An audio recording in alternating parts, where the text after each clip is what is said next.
എല്ലാ നാളിലും യാഹെനിക്കുണ്ട്. എന്നെ അറിയാൻ, എന്നെ നടത്താൻ എല്ലാ നാളിലും യാഹെനിക്കുണ്ട്. ചൂടിൽ വാടാതെ വീണുപോകാതെ മേഘസ്തംഭമായി യാഹെനിക്കുണ്ട്. ചൂടിൽ വാടാതെ വീണുപോകാതെ മേഘസ്തംഭമായി യാഹെനിക്കുണ്ട്. കാലിടറാതെ കല്ലിൽ തട്ടാതെ താങ്ങിടുന്നെന്നെ നാഥനെന്നെന്നും. കാലിടറാതെ കല്ലിൽ തട്ടാതെ താങ്ങിടുന്നെന്നെ നാഥനെന്നെന്നും. എന്നെ അറിയാൻ, എന്നെ നടത്താൻ എല്ലാ നാളിലും യാഹെനിക്കുണ്ട്. ഹല്ലേലൂയ. മനോഹരമായ ഒരു ഗാനമാണ് നാം കേട്ടത്. എന്നെ അറിയാൻ, എന്നെ നടത്താൻ എല്ലാ നാളിലും സ്വർഗത്തിലെ ദൈവമുണ്ട്, ജീവനുള്ള ദൈവമുണ്ട്. എൻ്റെ പ്രാർത്ഥന യാചനാ ശബ്ദങ്ങൾക്ക് കാത് കൂർപ്പിക്കുന്ന ഒരു നല്ല അപ്പൻ എനിക്കുണ്ട്. എന്നെ അറിയുന്ന ഒരു കർത്താവ്, എന്നെ നടത്തുന്ന ഒരു കർത്താവ്. അതെന്തൊരു വലിയ അനുഭവമാണല്ലേ.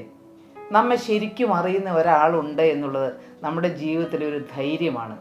ഈ ഭൂമിയിൽ ഒരു പക്ഷേ ഇന്ന് മനുഷ്യരായ എല്ലാ മനുഷ്യരുടെയും ഒരു പ്രശ്നമാണ് അവരെ ശരിയായി അറിയുന്നൊരു വ്യക്തി ഇല്ല എന്നുള്ളത്.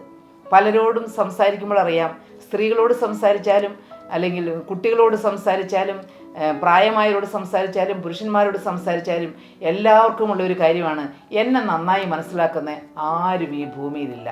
ഞാൻ എൻ്റെ ഹൃദയത്തിൽ ആഗ്രഹിക്കുന്ന പോലെ എന്നെ അറിയുന്ന, എൻ്റെ ഹൃദയത്തിലെ ആഗ്രഹങ്ങൾ അല്ലെങ്കിൽ എൻ്റെ ഹൃദയത്തിലെ പ്രാർത്ഥനാ വിഷയങ്ങൾ അറിഞ്ഞ് ഞാൻ ആഗ്രഹിക്കുന്ന പോലെ എന്നോട് പെരുമാറുന്ന ആരും ഈ ലോകത്തിലില്ല എന്നുള്ളത്.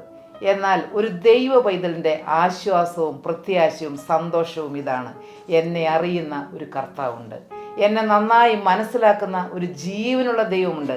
ആ ദൈവം മരിച്ചു മൺമറഞ്ഞു പോയ ദൈവമല്ല, വിളിച്ചാൽ വിളി കേൾക്കാത്ത ഊമ വിഗ്രഹങ്ങളല്ല, കല്ലോ മണ്ണോ മരമോ അല്ല.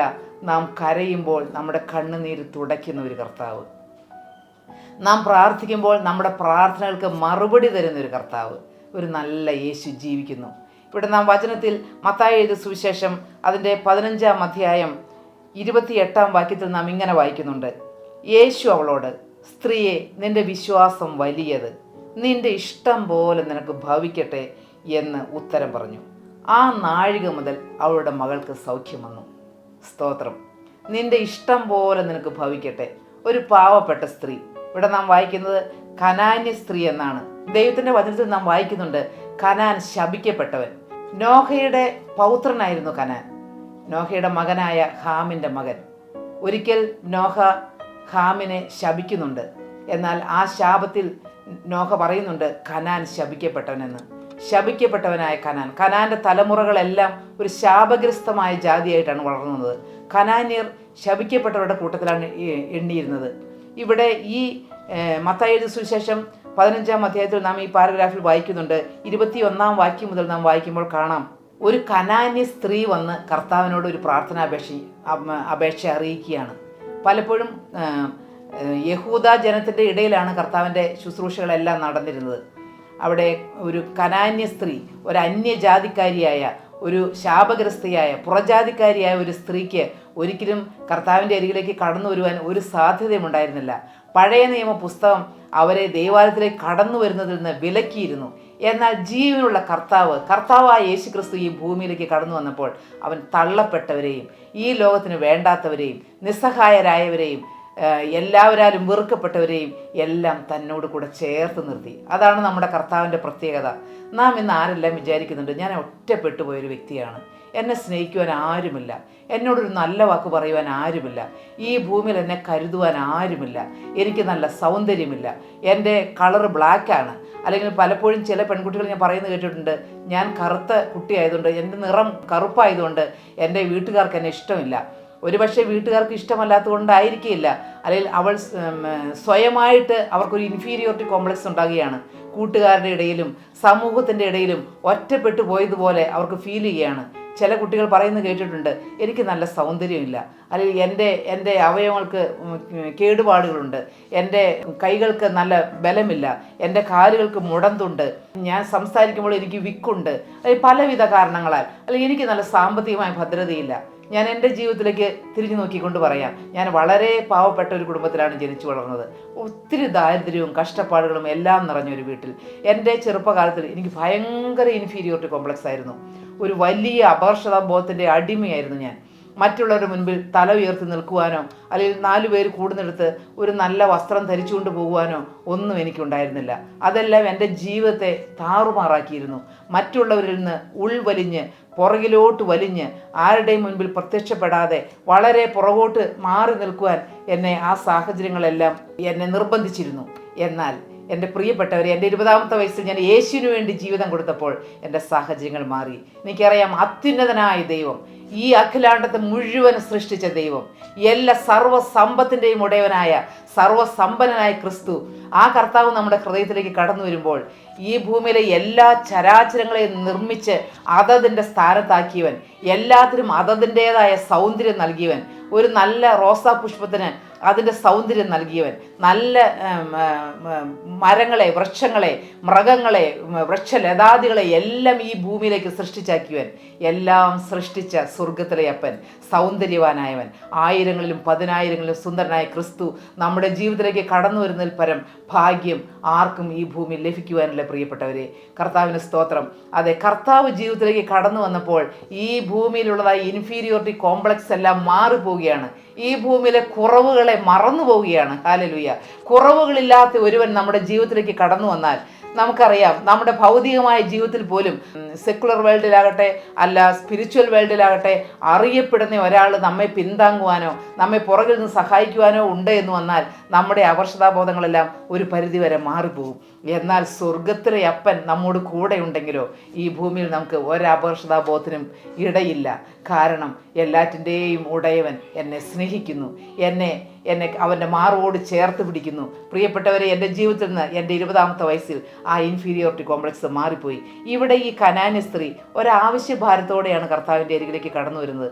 അവൾക്കൊരു പ്രാർത്ഥനാ വിഷയമുണ്ട്, വളരെ വളരെ ശക്തമായൊരു പ്രാർത്ഥനാ വിഷയം. അവളുടെ മകൾക്ക് ഭൂതോപദ്രവം കഠിനമായിരിക്കുന്നു എന്നാണ് ഈ സ്ത്രീ പറയുന്നത്. അതെ, കഠിനമായ ഭൂതബാധയുള്ള മകളുടെ പ്രാർത്ഥനാ വിഷയമായി അവളുടെ മകളുടെ രോഗം മാറുന്നതിന് വേണ്ടി, ആ ഭൂതബാധ മാറുന്നതിന് വേണ്ടി കനാന്യ സ്ത്രീ കർത്താവിൻ്റെ അരികിലേക്ക് കടന്നു വന്നു. അവൾക്ക് മനസ്സിലായി, അവളൊരു പുറജാതിക്കാരി ആയിരുന്നുവെങ്കിലും അവൾക്ക് മനസ്സിലായി, രക്ഷിക്കുവാൻ കഴിയുന്ന ഒരേ ഒരു വ്യക്തിയേ ഉള്ളൂ, അത് കർത്താവായ യേശു ക്രിസ്തുവാണ്. യഹൂദന്മാർ പലപ്പോഴും കർത്താവിനെ തള്ളിക്കളഞ്ഞു. എന്നാൽ പുറജാതിക്കാരിയായ കനാന്യ സ്ത്രീ കർത്താവിനെ ഏറ്റുപറഞ്ഞു. കർത്താവിൻ്റെ അരികിലേക്ക് വന്ന് തൻ്റെ മകളുടെ രോഗബാധയെക്കുറിച്ച് കർത്താവിനെ അറിയിച്ചു. എൻ്റെ മകൾക്ക് ഭൂതോപദ്രവം കഠിനമായിരിക്കുന്നുവെന്ന് നിലവിളിച്ചു പറഞ്ഞതായ സ്ത്രീയോട് കർത്താവ് ഒരു വാക്കും ഉത്തരം പറഞ്ഞില്ല. ആദ്യം കർത്താവ് ഒന്നും മിണ്ടിയില്ല, അവളെ മൈൻഡ് ചെയ്തതേയില്ല. കർത്താവിൻ്റെ ശിഷ്യന്മാർ പറഞ്ഞു, അയ്യോ, ഈ സ്ത്രീയോട് ഇവിടെ നിന്ന് പോകുവാൻ പറയേ, അവൾ നമ്മുടെ പിന്നാലെ വരികയാണ്, അവളെ നമ്മുടെ പിന്നാലെ വരാൻ അനുവദിക്കരുത്, ഗുരു നീ അവളെ പറഞ്ഞയക്കണമെന്ന് കൽപ്പിച്ചു. അപ്പോൾ കർത്താവ് ആ സ്ത്രീയോട് പറയുന്നുണ്ട്, ഇസ്രായേൽ ഗൃഹത്തിലെ കാണാതെ പോയ ആടുകളുടെ അടുക്കലേക്കല്ലാതെ എന്നെ അയച്ചിട്ടില്ല എന്ന് ഉത്തരം പറഞ്ഞു.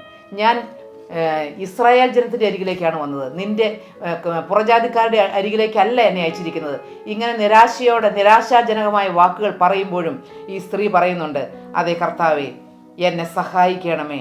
മക്കളുടെ അപ്പം എടുത്ത് നായ്ക്കുട്ടികൾക്ക് ഇട്ടുകൊടുക്കുന്നത് നന്നല്ല എന്ന് കർത്താവ് പറയുമ്പോൾ അവൾ പറയുന്നുണ്ട്, നായ്ക്കുട്ടികളും ആ മേശമേൽ വീഴുന്നതായ അപ്പം നുറുക്കുകൾ തിന്ന് ജീവിക്കുന്നുണ്ടല്ലോ.